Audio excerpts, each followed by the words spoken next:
Sobat Dunia Donghua, kita berjumpa kembali. Tanpa berlama-lama mari kita lanjutkan ceritanya. Selamat mendengarkan dan selamat berimajinasi. Tanah berwarna merah darah itu membentang bermil-mil jauhnya, tanpa terlihat ujungnya. Ini adalah tepi zona mati. Chen Qingyuan dapat melihat ribuan orang dari berbagai kekuatan di wilayah Bintang Beichang hanya dengan pandangan sekilas.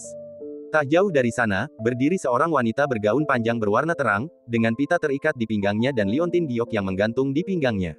Rambutnya berwarna kuning muda, dan matanya sebening safir, berkilauan, sebuah karya seni yang tak terbayangkan. Namanya adalah Murong Wenxi, dan dia pernah bertemu dengan Chen Qingyuan 100 tahun yang lalu. Lebih tepatnya, dia telah ditipu oleh Chen Qingyuan. Suatu ketika, saat menjelajahi dunia rahasia, Murong Wenxi ditipu oleh Chen Qingyuan, dan semua sumber dayanya dirampas oleh Chen Qingyuan. Setelah itu, meskipun marah, ia tidak membalas dendam kepada Chen Qingyuan, bahkan merasa kagum padanya. Keluarga Murong sangat mengagumi orang-orang kuat, dan sejak kecil, Murong Wenxi telah dipengaruhi oleh mereka, sehingga secara alami mewarisi tekad keluarga. Karena Chen Qingyuan mampu menggelapkan semua sumber daya, itu adalah kemampuannya, dan ia hanya bisa menyalahkan dirinya sendiri karena ceroboh. Mengapa dia ada di sini? Tepi zona mati itu sangat terbuka. Sekilas, Murong Wenxi melihat Chen Qingyuan tak jauh darinya. Cahaya aneh muncul di matanya, dan ia bergumam pada dirinya sendiri karena terkejut. Para tetua keluarga Murong menoleh dan, karena tidak mengenali Chen Qingyuan, bertanya, "Gadis, siapakah orang ini?" "Dari wilayah Fuliuxing, dari sekte Xuan Xingdao." Dengan wajah seputih giok dan bibir merah menawan, Murong Wenxi berkata perlahan, 100 tahun yang lalu, aku pernah berkelana ke sebuah tempat rahasia di wilayah Fuliuxing, dan orang inilah yang membawaku pulang dengan tangan kosong. Ternyata dia orang ini, seorang jenius yang terkenal di seluruh penjuru dunia saat itu. Ku dengar dia memasuki area terlarang Tianyuan 100 tahun yang lalu dan untungnya berhasil lolos hidup-hidup belum lama ini. Ketika masalah ini dibahas, semua orang tiba-tiba tersadar dan langsung teringat kejadian di alam rahasia 100 tahun yang lalu. Saat itu, Murong Wenxi mengalami depresi yang cukup lama. Chen Qingyuan tidak menyembunyikan keberadaannya, tetapi sengaja memperlihatkan dirinya kepada semua orang. Karena mereka memang akan pergi jauh ke zona mati, Chen Qingyuan ingin pergi dengan seseorang yang dikenalnya, karena itu akan menghemat banyak masalah. Namun, Chen Qingyuan tidak yakin apakah kenalannya bersedia membantu. Nona Murong, lama tidak bertemu. Chen Qingyuan mengendalikan perahu terbang untuk mendarat di tanah, berdiri dan membungkuk sopan kepada Murong Wenxi sambil tersenyum di wajahnya. Murong Wenxi melangkah beberapa langkah ke arah Chen Qingyuan, dan menatapnya dengan tatapan yang agak rumit. Aku tidak menyangka akan bertemu Chen Yuzi di sini. Sungguh kebetulan, itu berarti kita ditakdirkan untuk bersama, kata Chen Qingyuan sambil tersenyum. Sekalipun itu takdir, itu adalah takdir yang buruk. Murong Wenxi melontarkan komentar sarkastis. Nona Murong, kata-katamu cukup tajam. Chen Qingyuan tidak marah dan tersenyum cerah. Murong Wenxi masih belum bisa melupakan bagaimana Chen Qingyuan membodohinya, dan ia masih merenungkannya. Ku dengar kau selamat secara tak terduga. Dasar orang tak berguna, kenapa kau tidak tinggal di sekte Xuanxing saja? Apa yang kau lakukan di sini? Saya menemukan dokter hantu beberapa hari yang lalu, tetapi saya secara tidak sengaja mengobati lukanya, yang membuat gadis itu kecewa. Kata Chen Qingyuan. Dokter hantu. Mendengar ini, mata Murong Wenxi berbinar-binar kegirangan. Tahukah kau di mana dokter hantu itu? Dan dia yang merawat lukamu. Tentu saja, Chen Qingyuan mengangguk. Aku sangat disenangi sampai-sampai dokter hantu aneh itu pun tak tega melihatku lumpuh. Sejujurnya, Murong Wenxi ingin sekali menghajar Chen Qingyuan. Namun, ia punya pikiran lain, jadi ia hanya menuruti kata-kata Chen Qingyuan dan menyanjungnya. Chen Qingyuan tampan dan luar biasa, tak ada yang bisa membencinya. Mendengar suara itu, senyum di bibir Chen Qingyuan membeku. Jika sesuatu tidak normal, pasti ada yang salah. Wanita ini tiba-tiba berkata aku tampan, pasti ada konspirasi. Meskipun aku memang sangat tampan, banyak orang tahu hal ini, tetapi jika keluar dari mulut Murong Wenxi, itu jelas bukan hal yang sederhana. Nona Murong, apakah Anda punya sesuatu untuk ditanyakan kepada saya? Chen Qingyuan tidak ingin bertele-tele dan berbicara terus terang. Ya, karena topik itu sudah dibahas, Murong Wenxi tidak menyembunyikannya. Ia menarik napas dalam-dalam dan mengangguk berat, ayo kita buat kesepakatan. Jika kau memberitahuku lokasi spesifik dokter hantu itu akan dianggap sebagai bantuan dari keluarga Murong, atau hadiah yang murah hati untukmu. Baru-baru ini, keluarga Murong telah mengirim para tetua untuk mencari dokter hantu, tetapi tidak berhasil. Mereka mendengar bahwa dokter hantu mungkin berada di Bintang Kichen di wilayah Bintang Yunhai, tetapi hasilnya tetap sama, tidak ada jejaknya yang ditemukan. Keluarga Murong, yang membayar harga mahal, serta berbagai kekuatan, mencari dokter hantu itu dengan sia-sia. Di sisi lain, Han San, yang secara acak mendapatkan undian, benar-benar memenangkan jackpot, menemukan dokter hantu, dan mengirim Chen Qingyuan masuk. Jika bukan karena kemunculan Dewa Pedang Changgeng, Chen Qingyuan mungkin masih akan dipenjara oleh dokter hantu, atau bahkan diiris-iris untuk penelitian. Keluarga Murong ingin mencari dokter hantu. Kenapa? Chen Qingyuan menjadi tertarik dan bertanya. Tidak ada komentar. Ini adalah rahasia keluarga, jadi Murong Wensi tidak dapat mengungkapkannya. Bahkan jika Murong Wensi tidak mengatakannya secara eksplisit, Chen Qingyuan dapat menebaknya dari ekspresi orang-orang kuat dari keluarga Murong yang berdiri di sampingnya. Diperkirakan kehidupan leluhur keluarga Murong terancam, jadi mari kita lihat apakah dokter hantu dapat membantu. Jika salah satu leluhur keluarga meninggal, itu akan menjadi kehilangan yang besar. Bagaimana kalau begini? Aku cukup tertarik dengan zona mati. Bisakah keluarga Murong membantuku? Setelah aku keluar dari zona mati, aku pasti akan memberitahumu keberadaan dokter hantu. Akan menjadi kerugian nyata bagi Chen Qingyuan jika dia tidak menggunakan pelindung yang datang ke pintunya. Apa yang kau lakukan di zona kematian? Mungkinkah Qi adalah pendiri sekte Dao? Murong Wensi bertanya dengan rasa ingin tahu. Hehe, Chen Qingyuan tertawa, lalu berubah menjadi sangat serius, tidak ada komentar. Sialan, gigi Murong Wensi gatal karena marah, tetapi ia tak bisa menghakimi Chen Qingyuan. Tangannya yang terkepal berubah menjadi ungu. Apakah kamu menyukainya? Chen Qingyuan terbatuk pelan. Jika kau berani berbohong padaku kali ini, kau tidak akan pernah meninggalkan wilayah bintang Beichang hidup-hidup. Murong Wensi mengancam, takut dia akan ditipu oleh Chen Qingyuan lagi. Untuk apa aku berbohong padamu? Kalau bukan karena campur tangan dokter hantu, aku tetaplah manusia biasa. Apa menurutmu manusia biasa bisa datang ke sini? Chen Qingyuan berbohong tanpa mengerutkan kening. Segera setelah itu, Murong Wensi menoleh untuk melihat orang-orang suku Si dan berkomunikasi dengan mereka melalui transmisi suara. Setelah beberapa saat, keluarga Murong menyetujui permintaan ini. Baiklah, selama masih ada anggota keluargaku di keluarga Murong, aku tidak akan pernah membiarkan apapun terjadi padamu di zona mati, janji Murong Wensi. Terus terang, Chen Qingyuan mengagumi kepribadian Murong Wensi. Ia tekun dan dapat dipercaya. Aku akan melakukan apa yang kukatakan. Aku pasti tidak akan mengecewakanmu. Penghalang zona mati akan segera mengendur, jadi bersiaplah dan masuklah. Semua orang berdiri di tepi zona mati, menunggu karena kabut merah tebal berputar-putar di depan, menimbulkan ancaman berbahaya. Setiap beberapa bulan, kabut merah akan menghilang selama beberapa jam, menandai waktu yang tepat untuk memasuki zona mati. Ada total 10 orang dalam keluarga Murong, termasuk Murong Wensi. Mereka melakukan ini karena nasihat leluhur mereka. Mereka ingin mencoba peruntungan di zona mati dan melihat apakah mereka bisa mendapatkan keberuntungan yang luar biasa. Chen Qingyuan mencapai kesepakatan dengan keluarga Murong dan berjalan turun dari kapal terbang. Dengan gelang giok yang menutupinya, tingkat kultivasi Chen Qingyuan tidak terungkap. Sekeras apapun para kultivator keluarga Murong berusaha mencari tahu, mereka tetap tidak dapat mengetahui identitas asli Chen Qingyuan. Hal ini membuat mereka semakin yakin akan kemampuan sejati sang dokter hantu. Ia bahkan mampu menyembuhkan Chen Qingyuan, yang akar spiritualnya telah rusak. Kekuatannya begitu luar biasa dan misterius. Kabut merah telah menghilang, ayo pergi. Murong Wensi adalah salah satu jenius terkuat dalam keluarga Murong, dan sekarang ia telah mencapai tahap Nas Chen Sol akhir. 100 tahun yang lalu, Chen Qingyuan adalah seorang kultivator di puncak alam jiwa baru lahir, mengalahkan rekan-rekannya dan meraih ketenaran yang luar biasa di seluruh alam liar utara yang luas. Kini, bahkan para kultivator yang kalah pada masa itu telah melampaui Chen Qingyuan. Namun, dengan bakat yang dimiliki Chen Qingyuan, tidak akan lama lagi sebelum ia mencapai puncak generasi muda lagi. Nak, ikuti kami baik-baik. Seorang tetua menoleh ke arah Chen Qingyuan dan mengingatkannya. Lalu, semua orang berjalan cepat ke zona mati, tidak berani membuang waktu. Berdasarkan pengalaman para kultivator yang pernah memasuki zona kematian, 3 jam setelah kabut merah menghilang adalah waktu teraman. Jika seseorang tidak keluar dalam waktu 3 jam, kemungkinan besar ia akan tetap berada di zona kematian selamanya. Nona Murong, kenapa tidak mengajakku saja?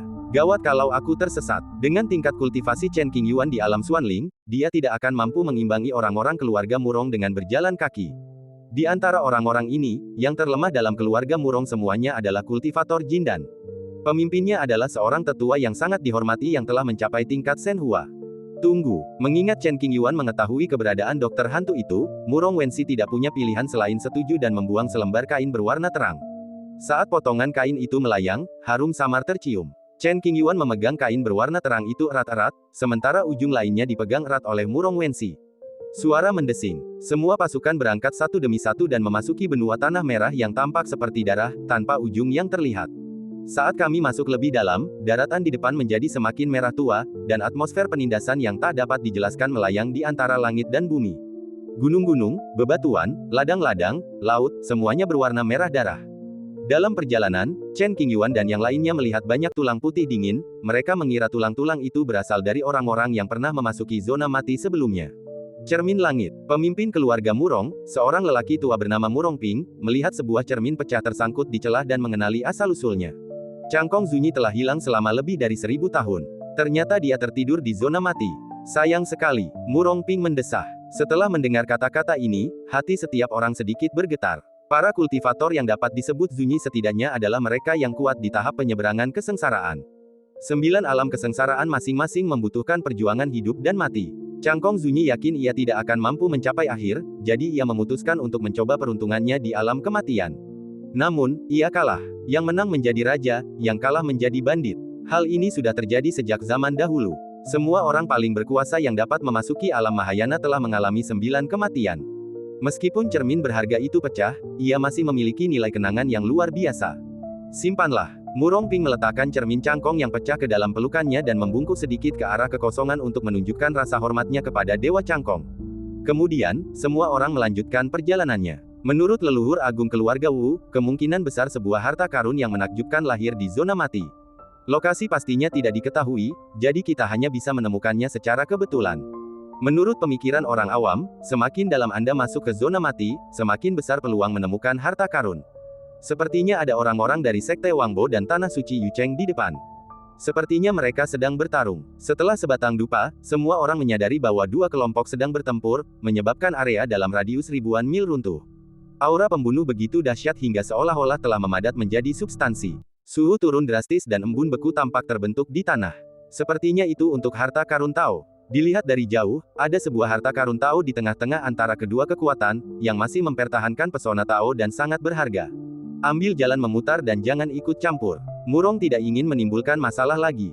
Chen Qingyuan tetap diam dan mengikuti keluarga Murong dari dekat.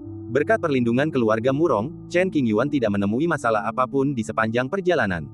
Belum lama ini, banyak pasukan melihat keluarga Murong mengambil cermin cangkong, tetapi mereka tidak berani maju untuk merebutnya karena takut. 1 jam telah berlalu, dan kerumunan masih belum menemukan petunjuk apapun tentang harta karun itu. Jika kita masih tidak dapat menemukannya, kita harus pergi untuk saat ini dan menunggu hingga kabut merah menghilang sebelum kita dapat mencarinya lagi. Seseorang menyarankan, ayo kita cari lagi. Murong Yi melirik beberapa kali. Langit dan bumi berwarna merah tua, dan sulit untuk melihat petunjuk apapun. Di balik kerumunan, Chen Qingyuan menyadari bahwa gelang giok di tubuhnya bergetar. Ia dengan tenang menggunakan secercah kesadaran ilahi untuk menyelidikinya dengan saksama. Gelang giok itu bergetar ke arah kanan depan, seolah-olah membimbing Chen Qingyuan ke depan. Namun, Chen Qingyuan tidak bisa langsung pergi ke arah yang ditunjukkan oleh gelang giok itu, kalau tidak pasti akan menimbulkan kecurigaan semua orang. Tempat ini sudah berada di tepi zona mati, dan sulit melihat jejak kekuatan lain. Aku harus mencari cara untuk berpisah dari keluarga Murong, kalau tidak nanti akan menimbulkan masalah. Perjalanan sebelumnya memang berkat keluarga Murong. Kalau tidak, Chen Qingyuan pasti akan menemui banyak masalah. Beberapa pasukan datang ke zona mati untuk mencari peluang, sementara yang lain datang khusus untuk melakukan pembunuhan dan perampokan. Lagi pula, setelah membunuh seseorang, mereka bisa langsung membuang mayatnya di zona mati, tanpa meninggalkan jejak dan tanpa perlu khawatir akan pembalasan. Apa itu? Saat Chen Qingyuan tengah memikirkan cara untuk mengucapkan selamat tinggal kepada keluarga Murong, Murong Wensi menemukan angin dan pasir muncul di depannya. Semua orang segera menoleh dan melihat bahwa angin dan pasir semakin kencang. Mungkin itu badai zona kematian yang dirumorkan. Ayo pergi. Wajah Murong Yi berubah dan dia berbicara dengan keras. Begitu dia selesai berbicara, sekelompok orang berlari keluar seperti orang gila dengan kecepatan yang sangat cepat. Badai itu awalnya kecil, tetapi segera berubah menjadi badai besar dan menyebar ke banyak area di zona mati. Hanya dalam waktu setengah jam, bola kabut merah bercampur badai dahsyat menekan ke arah Chen Qingyuan dan yang lainnya. Biasanya, kabut merah akan menghilang dalam waktu sekitar 1 jam, tetapi kali ini, setelah lebih dari 1 jam, kabut merah turun, membawa badai yang mengerikan. Badai zona kematian hanya meletus sekali setiap beberapa ratus tahun. Aku tidak menyangka Chen Qingyuan dan yang lainnya akan mengalaminya. Sungguh sial, sudah berakhir. Chen Qingyuan menoleh ke arah badai kabut merah yang mendesak ke arahnya, matanya melebar, dan dia tidak punya kekuatan untuk melawan. Ledakan, badai menerjang hingga ke tepi jurang, dan tak terhitung banyaknya orang yang tertelan kabut merah dan terbunuh oleh hukum zona mati. Mereka yang cukup beruntung berhasil lolos dan bertahan hidup dalam kondisi menyedihkan. Ketika badai datang, para biksu keluarga Murong sibuk mengurus diri mereka sendiri, jadi bagaimana mereka bisa peduli pada Chen Qingyuan? Kabut merah menyelimuti dirinya, dan Chen Qingyuan mendapati dirinya tidak terpengaruh oleh hukum zona mati, yang sungguh aneh. Kemudian, Chen Qingyuan berbalik dan melihat Murong Wenxi yang sudah pingsan. Karena ada sehelai kain berwarna terang di antara keduanya, mereka dikuburkan di tempat yang sama. Apakah dia sudah mati? Chen Qingyuan berjalan menuju Murong Wenxi yang berjarak 100 meter. Angin dan pasir menerpa wajahnya, dan kabut merah pun ikut terbawa angin. Ketika ia melangkah maju dan melihat, ia melihat jantung Murong Wenxi masih berdetak, tetapi napasnya agak tidak teratur. Ia pasti terluka oleh badai kabut merah. Alasan mengapa Chen Qingyuan baik-baik saja pasti karena gelang giok pelindung. Jika aku tahu makhluk ini tidak takut pada hukum zona mati, mengapa aku harus membuat kesepakatan dengan keluarga Murong? Chen Qingyuan menatap Murong Wenxi yang tak sadarkan diri di hadapannya. Rok panjangnya yang berwarna terang sedikit kusut, rambutnya yang kuning muda menutupi separuh pipinya, dan sedikit tanah merah menutupi tubuhnya, membuatnya tampak berantakan. Kau tidak bisa meninggalkannya begitu saja di sini. Jika dia meninggalkan Murong Wenxi, dia pasti akan mati. Namun, jika ia tetap bersama Murong Wenxi, tindakan Chen Qingyuan selanjutnya pasti akan sangat terpengaruh. Memikirkan hal ini, Chen Qingyuan merasa sedikit malu. Bagaimana ia harus memilih? Aduh, sungguh merepotkan. Ia melirik kain berwarna terang di tanah. Kain itu adalah benda yang digunakan Murong Wenxi untuk menahan Chen Qingyuan. Meskipun kedua belah pihak memiliki hubungan bisnis, Chen Qingyuan tak tega melihat kematian Murong Wenxi. Jadi, Chen Qingyuan mengeluarkan botol giok yang berisi cairan spiritual yang berharga. Dari mana benda ini berasal? Tentu saja itu adalah pekerjaan dokter hantu. Chen Qingyuan sangat tidak tahu malu. Ia tidak hanya mengambil beberapa ramuan spiritual dari dokter hantu, tetapi juga beberapa obat ajaib untuk mengobati luka. Kau mendapat tawaran bagus. Chen Qingyuan menuangkan cairan spiritual ke mulut Murong Wenxi, merasa patah hati.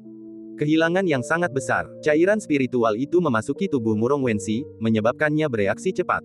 Tubuhnya bergetar sedikit dan mengeluarkan suara kresek listrik statis. Setelah beberapa saat, Murong Wenxi membuka matanya, pandangannya sedikit kabur. Perlahan, dia menatap Chen Qingyuan yang berdiri tak jauh darinya, lalu melihat ke sekeliling dan tidak menemukan seorang pun yang berasal dari klan yang sama.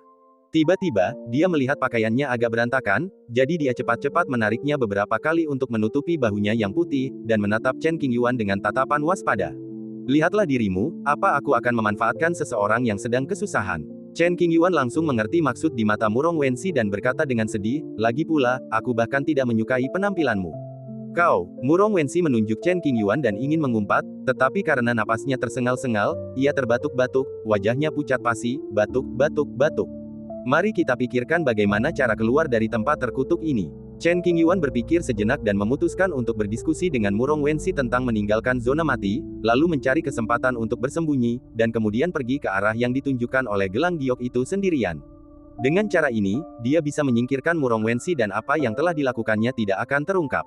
Apakah kamu tidak melihat orang lain di keluarga Murong?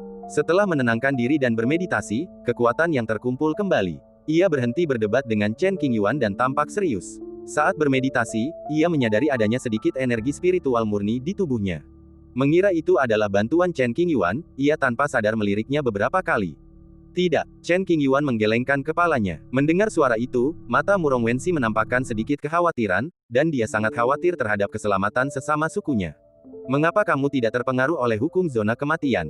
Pada saat ini, Murong Wenxi menatap Chen Qingyuan dengan saksama beberapa kali, lalu dia menemukan petunjuk dan bertanya dengan ragu. Mungkin aku hanya lebih tampan.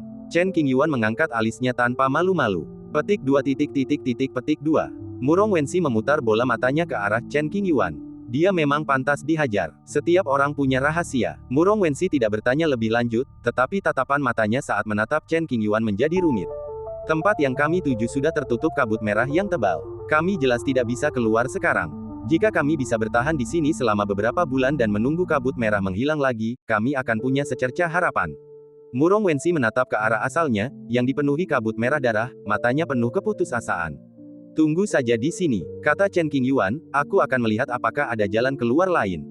Tunggu. Sambil menahan rasa sakit yang hebat di sekujur tubuhnya, Murong Wenxi perlahan berdiri dan menghentikan Chen Qingyuan yang hendak pergi. Ada apa? Chen Qingyuan sedikit mengernyit. Aku akan pergi bersamamu. Intuisi Murong Wenxi mengatakan kepadanya bahwa satu-satunya cara untuk bertahan hidup adalah dengan mengikuti Chen Qingyuan. Saya tidak setuju. Chen Qingyuan tidak ingin menanggung beban. Kita sudah sepakat untuk memasuki zona mati bersama. Apa kau akan meninggalkanku sekarang? Melihat Chen Qingyuan menggelengkan kepalanya tanda menolak, Murong Wensi menggertakkan giginya dan bersikap menyedihkan, dengan air mata di matanya, yang membuat orang merasa kasihan padanya. Hei, kita nggak ada masalah, jangan sok tahu kalau aku udah ninggalin kamu. Chen Qingyuan benar-benar tidak tahan dengan ekspresi wajah Murong Wensi. Dia jelas-jelas harimau yang ganas, tetapi dia menjadi begitu jinak. Seluruh tubuhnya merinding. 100 tahun yang lalu, kau menipuku, tak hanya merampas semua kesempatanku, tapi juga membahayakanku. Apa kau akan melakukan hal yang sama sekarang? Murong Wensi pernah bersama Chen Qingyuan sebelumnya, dan tahu bahwa Chen Qingyuan berhati lembut dan tidak menanggapi panggilan sulit, jadi dia berpura-pura menyedihkan. Aku sudah berdarah deras saat mencoba menstabilkan lukamu, dan sekarang kau ingin aku membawamu. Kerugian yang terlalu besar. Chen Qingyuan berkata dengan canggung, kau seharusnya mengenalku dengan baik. Aku tidak pernah berbisnis dalam keadaan rugi. Asalkan aku bisa lolos hidup-hidup, keluarga Murong bersedia memberikan hadiah besar. Murong Wensi berkata dengan serius. Itu hanya omong kosong, tidak ada manfaatnya, kata Chen Qingyuan acuh tak acuh.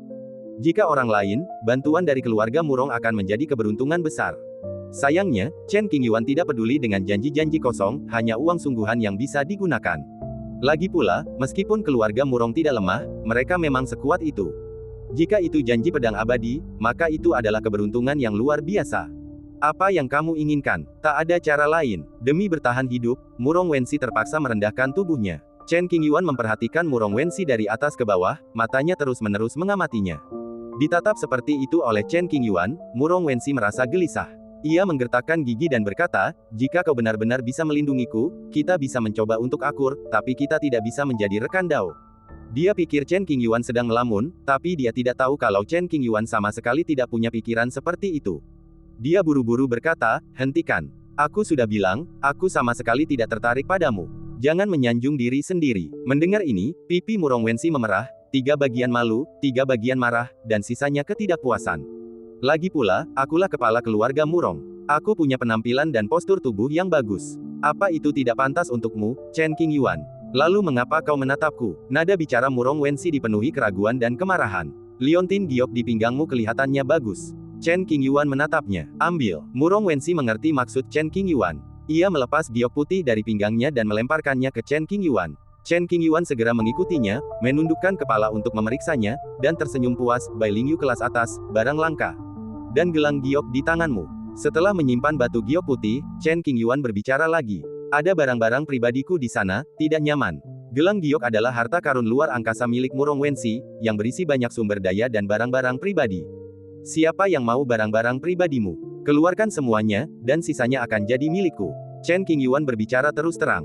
Petik 2 petik 2. Entah kenapa, Murong Wensi merasa penampilannya sangat dipermalukan, dan matanya hampir terbakar. Kalau saja tidak karena kebutuhan untuk bertahan hidup, Murong Wensi pasti sudah menghunus pedangnya sekarang juga dan memukuli Chen Qingyuan untuk melampiaskan amarahnya. Setelah ragu-ragu sejenak, Murong Wensi memasukkan barang-barang pribadinya ke dalam tas Qian Kun biasa, lalu menyerahkan gelang giok dan semua sumber daya di dalamnya kepada Chen Qingyuan. Chen Qingyuan sangat puas, seperti seorang pemburu keuntungan. Tidak apa-apa, kan? Murong Wensi menggertakkan giginya dan berkata dengan marah. Aku sudah berusaha sebaik mungkin untuk melindungimu selama ini, jadi tolong bantu aku. Anda tidak bisa kekurangan apa yang seharusnya Anda dapatkan, dan tentu saja Anda juga tidak bisa kekurangan bantuan. Kau mengambil semua barangku dan masih ingin aku mengingat kebaikanmu. Bagaimana ini bisa dibenarkan? Murong Wensi bertanya dengan keras. Kau tidak boleh berkata begitu. Biar ku jelaskan. Chen Qingyuan berkata dengan serius, jika aku tidak menyelamatkanmu tadi, kau mungkin sudah mati sekarang, dan sumber daya ini pasti milikku. Tapi aku baik hati dan menggunakan ramuan yang sangat berharga padamu. Gabungan sumber daya ini bahkan tidak sebanding dengan yang kugunakan. Kau harus tinggal bersamaku selama beberapa hari ke depan, yang akan sangat memengaruhi keselamatanku. Bukankah pantas bagimu untuk membantuku? Ramuan itu memang berharga, tetapi Chen Qingyuan telah memintanya tanpa membayar harga berapapun. Entah kenapa, setelah mendengarkan logika bengkok Chen Qingyuan, Murong Wensi benar-benar merasa itu masuk akal. Mengambil napas dalam-dalam, Murong Wensi berkompromi lagi, baiklah, bahkan jika wanita ini membantumu, aku pasti akan membalasnya di masa depan. Sangat bijaksana. Chen Qingyuan menyeringai dan tak kuasa menahan diri untuk memujinya, sangat jarang menemukan wanita secerdas dan secantik Nona Murong. Dengusan dingin dari mulut Murong Wensi, menatap tajam Chen Qingyuan, dan berkata dengan nada sinis, jarang sekali aku melihat orang serakah sepertimu. Aku tidak bisa menahannya. Aku sudah miskin sejak kecil. Bagaimana mungkin aku bisa dibandingkan dengan Nona Murong? Chen Qingyuan mendesah pelan. Kau miskin. Sekte Xuanxing sudah memanjakanmu sedemikian rupa, kenapa kau masih menangis miskin? Hal ini membuat Murong Wensi sangat tidak senang dan dia menanyainya. Kau tidak mengerti. Meskipun sekte ini sangat baik padaku, sumber dayanya terbatas. Yang kudapat setiap bulan hanya sedikit, itu tidak cukup. Untuk mengembangkan diri, aku hanya bisa mengembangkan karirku di luar. Hingga hari ini, Chen Qingyuan hanya menderita kekalahan satu kali, dan itu di tangan Qikui dari Istana Donyi. Saat itu, Chen Qingyuan tersentuh oleh kegigihan Qikui, jatuh cinta padanya, dan bersedia menjadi suaminya. Ia memberikan sebagian besar sumber daya yang dimilikinya saat itu kepada Qikui. Sayangnya, keadaan telah berubah. Hanya sedikit orang di dunia ini yang tidak tahu malu seperti kamu. Murong Wensi memarahinya. Terima kasih atas pujiannya. Namun, Chen Qingyuan selalu bermain dengan aturannya sendiri. Ia tidak hanya tidak marah, tetapi malah merasa senang. Setelah mengatakan ini, Murong Wensi sepenuhnya mengakui kekalahan dan tidak mengatakan apa-apa lagi. Keduanya berjalan berdampingan, berjalan melewati pegunungan di dekatnya, dan menemukan gua yang aman. Nantinya, kita tidak perlu lagi menahan angin dingin zona mati di sini, dan suasananya akan sedikit lebih tenang. Sepanjang perjalanan, keduanya melihat banyak mayat, yang semuanya telah meninggal belum lama ini. Mereka kemungkinan besar terbunuh oleh badai kabut merah. Melihat mayat-mayat ini, kekhawatiran Murong Wensi bertambah. Ia tidak tahu bagaimana keadaan orang-orang Yi saat ini, atau apakah mereka masih hidup. Bersembunyi di dalam gua, api dinyalakan untuk mengusir kegelapan. Murong Wensi teringat semua yang baru saja terjadi. Beberapa gumpalan kabut merah melayang bersama angin dingin, anehnya menghindari posisi Chen Qingyuan dan menuju ke arah lain. Jika Anda terkontaminasi kabut merah, nasib Anda akan menyedihkan. Itu aneh. Murong Wensi bergumam pada dirinya sendiri, dan meskipun dia sangat penasaran, dia tidak mengajukan pertanyaan apapun. Mari kita tinggal di sini selama beberapa bulan dan pergi ketika kabut merah menghilang. Setelah banyak pertimbangan, Chen Qingyuan memutuskan untuk mengirim Murong Wensi keluar dengan selamat sebelum menyelinap kembali ke zona mati. Karena ia tidak akan terpengaruh oleh hukum zona mati, tidak akan ada kekhawatiran. Ia bisa menyamar dan tidak ada yang akan mengenalinya. Terima kasih. Saat berada di dekat Chen Qingyuan, Murong Wensi tak lagi merasakan tekanan hukum zona kematian dan merasa sangat rileks. Jika kau benar-benar ingin mengucapkan terima kasih, silakan tinggalkan sesuatu untukku jika kau punya, dan berikan padaku saat kita bertemu lagi. Chen Qingyuan tidak memerlukan ucapan terima kasih secara lisan, karena tidak mempunyai arti praktis. Kamu benar-benar tidak bisa bersikap sopan kepada orang ini. Dia terlalu arogan. Murong Wensi ingin bermeditasi untuk menyembuhkan luka-lukanya, tetapi ia mendapati bahwa ia tidak memiliki satu pun batu roh di tubuhnya, dan ia tiba-tiba merasa tidak nyaman. Setelah ragu-ragu cukup lama, Murong Wensi menatap Chen Qingyuan yang duduk di sampingnya dengan mata terpejam, lalu berteriak pelan, "Hei! Apa yang sedang kamu lakukan?" Chen Qingyuan tidak membuka matanya, tampak malas. Aku sudah memberimu semua batu roh yang kumiliki. Bisakah kau meminjamkannya padaku? Jika memungkinkan, Murong Wensi benar-benar tidak ingin mengatakan ini. Meminjam batu roh bisa dinegosiasikan. Chen Qingyuan perlahan membuka matanya. Bisnis datang. Inilah mengapa Chen Qingyuan bisa menagih begitu banyak utang. Ia bukan seorang pencari untung, tetapi ia bekerja keras sambil membantu orang lain. Berapa banyak yang ingin kamu pinjam? Chen Qingyuan bertanya. 1000 batu roh kualitas sedang. Murong Wensi menghitung waktunya dan berpikir dia mungkin harus tinggal sebentar, jadi dia meminta sejumlah uang lagi. Baiklah, Chen Qingyuan mengangguk, mari kita bicarakan ini dulu. Aku pinjam 1000, dan kamu harus mengembalikan 3000 nanti. Kau seorang pencari untung, kata Murong Wensi tidak senang. Maukah kamu meminjamkannya padaku? Chen Qingyuan yakin pada Murong Wensi dan bertindak seolah-olah dia tidak peduli apakah akan meminjamkannya uang atau tidak. Pinjam. Sambil menarik napas dalam-dalam, Murong Wensi menekan kegelisahan di hatinya dan mengangguk sambil mengertakkan gigi. Kata-kata saja tidak cukup, mari kita buat perjanjian tertulis. Sambil berbicara, Chen Qingyuan mengeluarkan kertas, pena, dan tanah liat merah untuk menempelkan sidik jari. Melihat Chen Qingyuan mengeluarkan perangkat liuki ini dengan akrab, Murong Wensi tercengang, apakah kamu punya teman seperti ini? Ya, Chen Qingyuan langsung teringat beberapa teman yang buruk dan berkata sambil tersenyum, apakah kamu ingin aku memperkenalkan mereka kepadamu? Lupakan saja, tidak perlu. Dengan perasaan sedih, Murong Wensi menandatangani namanya dan membubuhkan sidik jarinya. Ia tidak ingin mengenal orang seperti Chen Qingyuan lagi. Mulai sekarang, akulah yang berutang padamu. Nona Murong, kau harus tetap hidup dan ingat untuk membayarku kembali ketika kau punya uang. Chen Qingyuan mengambil struk itu. Itu adalah bukti, dan dia tidak takut siapapun akan menyangkalnya. Melihat 1000 batu roh kelas menengah di depannya, Murong Wensi ingin menangis, hatinya dipenuhi kebingungan.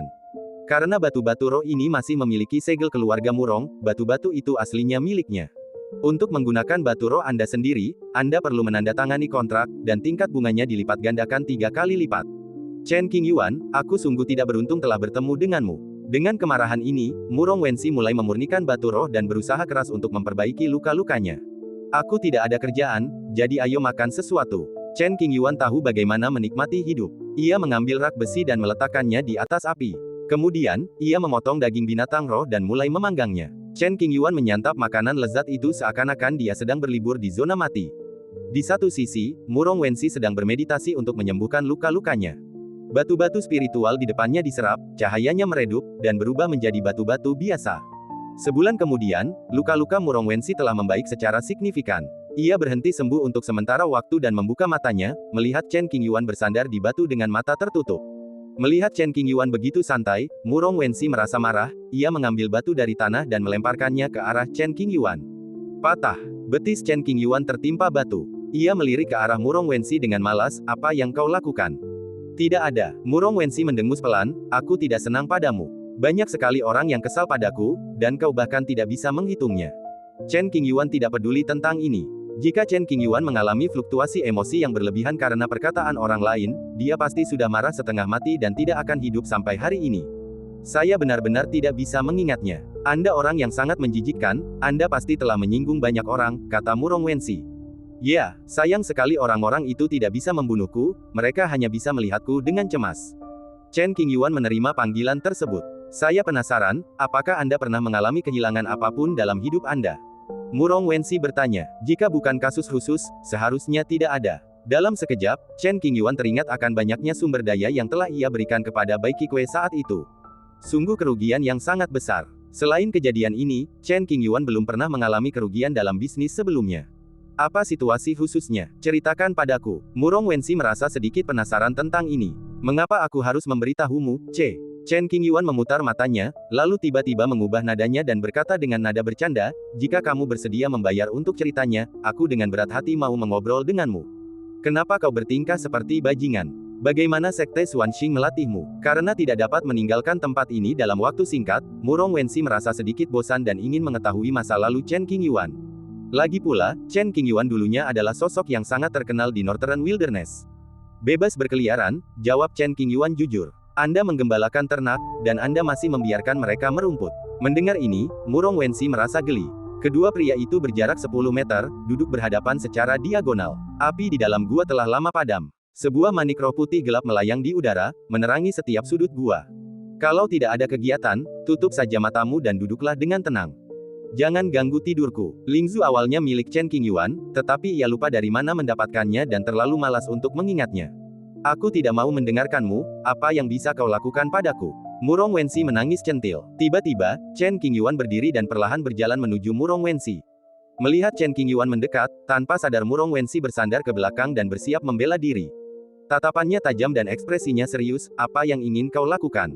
Tiba-tiba, Chen Qingyuan melewati Murong Wensi, membungkuk, dan meraih batu pipi panjang di belakangnya.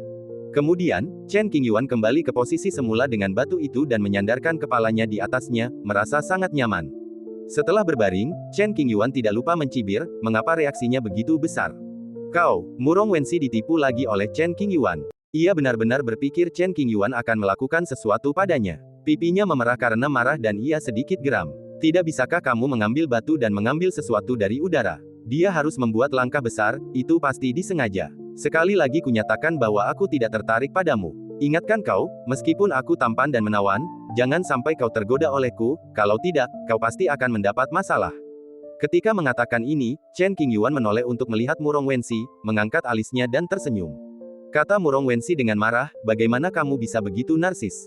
Ini adalah fakta, Anda tidak dapat mengubahnya. Telinga Chen Qingyuan tampaknya mampu menyaring secara otomatis, dan kata-kata sarkastis berubah menjadi pujian. Jangan khawatir, meskipun aku jatuh cinta pada babi, aku tidak akan memikirkanmu. Apa yang dimaksud oleh Murong Wensi adalah bahwa Chen Qingyuan bahkan tidak sebaik babi. Baguslah, Chen Qingyuan tidak bermaksud mengejek, dan selalu ada senyum tipis di sudut mulutnya. Ngomong-ngomong, kamu bilang kamu sangat menawan, jadi mengapa Bai Qikui meninggalkanmu? Tiba-tiba, Murong Wensi memikirkan hal ini dan menyadari bahwa menggunakannya untuk membantah Chen Qingyuan adalah cara terbaik. Mendengar ini, senyum di bibir Chen Qingyuan perlahan memudar, ekspresinya menjadi sedikit rumit, dan dia merenung cukup lama, itu takdir, tapi bukan cinta. Jika dia benar-benar mencintaimu, bahkan jika sesuatu yang tak terduga terjadi padamu dan Tian Yuan, seharusnya dia tidak menemukan cinta baru hanya dalam 100 tahun. Mungkin, sejak awal, dia tidak terlalu mengagumimu, melainkan lebih seperti hubungan yang dilandasi rasa tertarik. Murong Wensi akhirnya menemukan topik untuk dihadapi Chen Qingyuan, jadi tentu saja dia tidak bisa berhenti dan harus terus maju. Aku tahu. Chen Qingyuan perlahan duduk, menoleh, dan menatap Murong Wensi. Tatapannya dalam, seolah berasal dari ujung sungai waktu yang panjang, dengan perasaan perubahan yang sulit dipahami. Saat menatap mata Chen Qingyuan, kesadaran Murong Wensi seakan terbawa ke sungai panjang berpasir kuning yang deras. Ia merasa sedikit pusing dan depresi yang tak dapat dijelaskan. Ekspresi sarkastis di wajah Murong Wensi menghilang di beberapa titik, dan dia menjadi sedikit bingung, penasaran, dan ragu. Ini pertama kalinya ia melihat sisi lain Chen Qingyuan, matanya penuh cerita dan lika-liku kehidupan. Dulu, Chen Qingyuan adalah seorang bajingan, sangat narsis, dan sedikit licik. Tahukah kamu mengapa aku memutuskan menjadi mitra Taoisnya saat itu? Pada saat ini, Chen Qingyuan tampaknya telah menjadi orang lain, membuat Murong Wensi merasa sedikit aneh. Dia sangat mirip teman lamaku. Chen Qingyuan menoleh ke langit di luar gua, yang gelap dan suram. Teman lama, mata Murong Wensi berbinar penasaran. Itulah keindahan dalam mimpiku, sangat nyata, namun juga sangat ilusi. Terkadang aku berpikir liar dan bertanya-tanya apakah pengalaman dalam mimpi itu benar-benar ada, gumam Chen Qingyuan. Apa katamu? Murong Wensi bingung dengan apa yang didengarnya. Apakah Anda percaya pada kehidupan lampau dan kehidupan sekarang? Chen Qingyuan tiba-tiba bertanya dengan nada serius. Aku percaya. Murong Wensi mengangguk dan berkata, makhluk yang sangat kuat dapat menjalani kehidupan kedua dan bereinkarnasi sebagai kultivator. Meskipun hal semacam ini jarang terjadi, hal ini tercatat dalam kitab-kitab kuno. Namun, melihatmu, kau tidak terlihat seperti reinkarnasi dari makhluk yang kuat. Jangan coba-coba menipuku, trik ini tidak akan berhasil sekarang. Jika aku adalah reinkarnasi yang kuat, apakah aku akan berakhir seperti ini hari ini? Chen Qingyuan menyindir dirinya sendiri. Benar sekali, kata Murong Wensi, dari apa yang kau katakan, Bai Qikue sangat mirip dengan teman dekatmu di kehidupan sebelumnya, jadi itukah alasanmu memperlakukannya dengan baik? Kira-kira begitulah maksudku. Chen Qingyuan ragu sejenak, lalu mengangguk dan berkata, sayang sekali mereka bukan orang yang sama. Mereka hanya mirip. Nasibku dengan Bai Qikue sudah berakhir. Kenangan dalam mimpi bagaikan gelembung, yang akan pecah jika kau mengulurkan tanganmu. Chen Qingyuan tidak terlalu memikirkan hal-hal ini. Ketika pertama kali mengetahui bahwa Bai Qikue menikah dengan orang lain, ia tidak merasa terlalu marah atau sedih. Sebaliknya, ia merasakan kelegaan yang tak terlukiskan. Chen Qingyuan seharusnya tidak menyetujui permintaan Bai Qikue sejak awal. Namun, karena ia sudah berjanji, ia harus menepatinya. Karena alasan inilah, ia bahkan berani menyinggung gadis berbaju merah di area terlarang Tian Yuan. Namun, orang yang tidak bertahan sampai akhir bukanlah Chen Qingyuan, melainkan Bai Qikue. Maaf. Melihat Chen Qingyuan tampak begitu sedih, Murong Wensi meminta maaf. Permintaan maafmu sama sekali tidak tulus. Kalau kamu memang merasa malu, tunjukkan rasa terima kasihmu. Tiba-tiba, ekspresi Chen Qingyuan berubah, dengan setengah senyum di wajahnya. Petik 2. Rasa simpati yang dirasakan oleh Murong Wensi langsung lenyap tanpa jejak dalam sekejap, dan dia mengumpat dalam hatinya, bajingan. Dan cerita pun berakhir, nantikan cerita selanjutnya. Terima kasih telah mendengarkan.